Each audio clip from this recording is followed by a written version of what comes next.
Maya, thank you, and that will do it for us today. I'm Chris Stewart. Denver 7 News at 5 starts right now.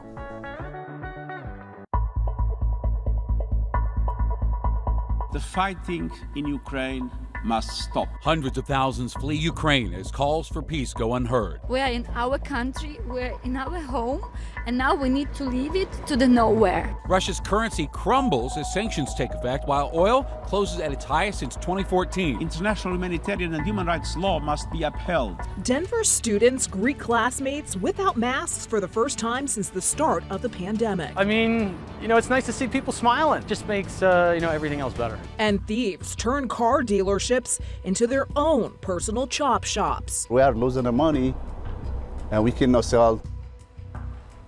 Good evening and thank you for joining us at 5. I'm Jessica Porter. And I'm Shannon Ogden. Glad you're with us tonight. We're going to begin with the very latest on what's happening in Ukraine. Ukrainian and Russian delegates are considering a second round of talks after meeting for 6 hours behind closed doors, trying to resolve the crisis. Also, the United Nations General Assembly held an emergency meeting for the first time in nearly 40 years today, condemning Russia's invasion. The UN says more than 500,000 people have fled Ukraine so far. This escalating violence, which is resulting in civilian deaths, including children, is totally unacceptable. Enough is enough. As for new actions, 12 Russian diplomats have been expelled from the UN. The International Criminal Court will open an investigation into possible Russian war crimes. Also, Shell has now joined BP in ending Russian oil and gas investments. And that has resulted in higher oil prices. Oil today closed above $100 a barrel for the first time in more than 7 years. The national average now for a gallon of gasoline in the U.S. went up 8 cents a gallon from last week. Here in Colorado, we're still hovering about 25 cents less than the national average. Also, a calmer day of trading today. The Dow closed down 0.5%, S&P 500 lost 0.2%, and the tech-heavy NASDAQ closed up slightly. Here in Colorado, the House and Senate both passed resolutions to stand with Ukraine while condemning Russia. Members of the House are urging Russia to immediately cease its violent, illegal, and immoral assault upon Ukraine and the needless bloodshed and return to diplomacy. And reports out of Ukraine show the Russian invasion is not going as the Kremlin had hoped.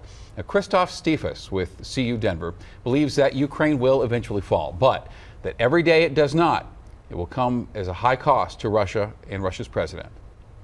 Ultimately, the Russians, I believe, will be victorious here. The problem is to make it as expensive as possible for the Russians at this point so that you can actually change the calculation of Putin himself or get Putin out of power. The president will address the Russian invasion of Ukraine in his first State of the Union address tomorrow. President Biden will also talk about inflation and rising costs, increasing crime rates, and lingering coronavirus restrictions. You can watch the State of the Union right here on Denver 7 starting at 7. We'll also have in-depth 360 coverage of his speech on Denver 7 News at 10. COVID restrictions are being lifted across the country and here in Colorado. CU Boulder will end its mask requirement next week, becoming one of the last Colorado universities to do so. And for the first time since the start of the pandemic, Denver public school students went to school without masks today. So for the first time in a long time, our faces are back on full display. So let's get to our newest reporter here at Denver 7, Rob Harris. Now, Rob, you were out in downtown Denver, and we understand people seem to like this going maskless thing again.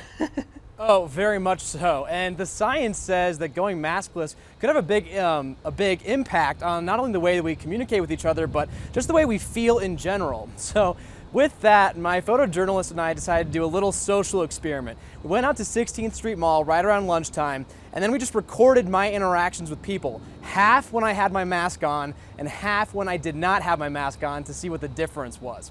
Take a look. Hey guys. So here's the honest truth. I was ignored by plenty of people. Nope, not from them. With my mask. Hey, how's it going? And without it. Probably because they thought I wanted to sell them something. Not feeling it. But I did get many friendly responses too. And I saw a lot of smiles out on 16th Street. Why do you feel good today? The beautiful sunshine and the smiling faces. I agree, I'm with you. It's nice to see people smiling, you know? You asked me earlier today, I was walking by, about the day, and you had a big smile. I could tell you didn't have your mask on, but I mean, it's contagious. This is Sean. He's visiting Denver this week, and he's not wrong. We as humans are programmed to read the faces of our fellow humans and track our moods and interactions based off them. So just as a mask can cut down on transmission of a virus, I like seeing smiles. it can also cut down on transmission of this important emotional information. We as humans do get so much information from nonverbal communication, with facial expressions obviously being an essential component of that. Dr. Jennifer Greenfield teaches social policy at DU, and she says the policies we've had to adopt during COVID have greatly impacted the way we communicate with each other. But she also says they've shown us just how adaptable we humans can be. Talking with their hands, talking with their eyes, talking with their eyebrows even. And so it'll be interesting to see if those bigger gestures remain now that we have the benefit of our smiles or frowns or whatever. Unmasked smiles was one reason I heard from people who are feeling fine today. But actually another science-backed serotonin booster got a lot of credit for happiness today too. How you feeling today? Good. Why? It's sunny. That's a good answer. The sun. Out in the sunshine today, it's like 60 degrees. So coming from where we were last week, I mean, it's pretty awesome. And so, at least for now, the weather and the virus are letting us shed the jackets and the masks. When people are, in a good spot, they're smiling, they're talking to each other, like it just makes everything else better. And so guys, the takeaway from Dr. Greenfield is that we will adapt. We'll adapt to getting rid of the masks, and then if a variant should come up and we need the masks again, we'll adapt to that too. Now, as for my social experiment, I gotta say, even more so than the masks, it was earphones that kept me from communicating with most people out there, but I don't think those are going anywhere anytime soon. Back to you guys. Sometimes technology gets in the way, but it really makes you appreciate the small things. Thank you, Rob. A waterline break at DIA causing a setback to airport expansion project, and it's going to cost more than $50 million to repair. Denver 7 learned about the waterline break through City Aviation Committee meetings held last week. Now, the hot water line that was damaged is on the east side of the airport. It ruptured in December. The airport says it will be covered by insurance and hopefully repaired by the fall. Catalytic converter thefts remain a major problem in the Denver metro. Denver police just sent us new numbers that show 280 catalytic converters have been stolen off cars so far just this year. Now, last year, DPD says more than 2,600 were stolen. Now thieves are targeting dealerships. Denver 7's Sloan Dickey joins us live outside one of those dealerships. This is off East Colfax. Sloan, the dealerships are the ones who have to pay to replace those stolen converters. Yeah, they certainly will, and it's definitely a big issue for smaller dealerships that say that they can't handle those costs as the theft of catalytic converters goes up. This is what it sounds like Just too loud. when a catalytic converter is stolen. Now I know I'm gonna lose the money. Thieves no longer going after the whole car at Jambo Motors in Denver, but just one valuable part costing thousands to replace. It's $3,333. Jambo Wildohannes has been hit 12 times over the past year. My costs went up by $20,000 plus. Thousands in damages and a fleet of now unsellable cars sitting on the lot. Yeah, we are losing the money. And we cannot sell. I have to park this car until I get a catalytic converter. It's a problem for everybody. It's a problem across Colorado. Daniel Birkencotter owns stores across the Front Range. All of them have been hit. We've had over 17 vehicles that the cats were cut off of. According to the Colorado Independent Automobile Dealers Association, since 2019, Colorado has seen a 5,000% increase in catalytic converter thefts. I have gotten calls daily for about the last 10 months.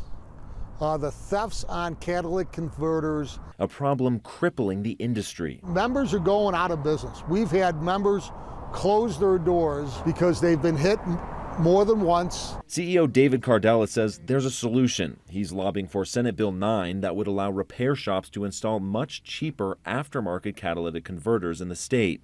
It's been banned since 2018. Critics say the move would be environmentally destructive, allowing more dangerous car exhaust into the air, even if it would save hundreds on repairs. We need to get these cars back on the road in an inexpensive and timely manner. For now, Jambo is left to pay for more security and check each one of his nearly 100 cars each morning.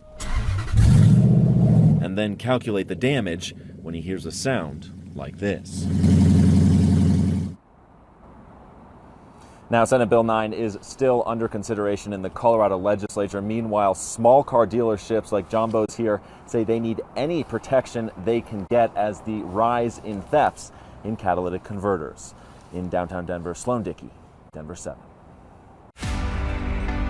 All it takes is just one time. Getting in is easy. Getting out can feel impossible. Before you know it, years are gone. A story of enduring and surviving addiction after the break. I overdosed myself, and my 12-year-old son actually had to give me CPR. Plus, new lights will slow down your merge on I-25 and the surprising features on Colorado's brand new driver's license. There's a lot of unique features that really speak to why we call this wonderful place home.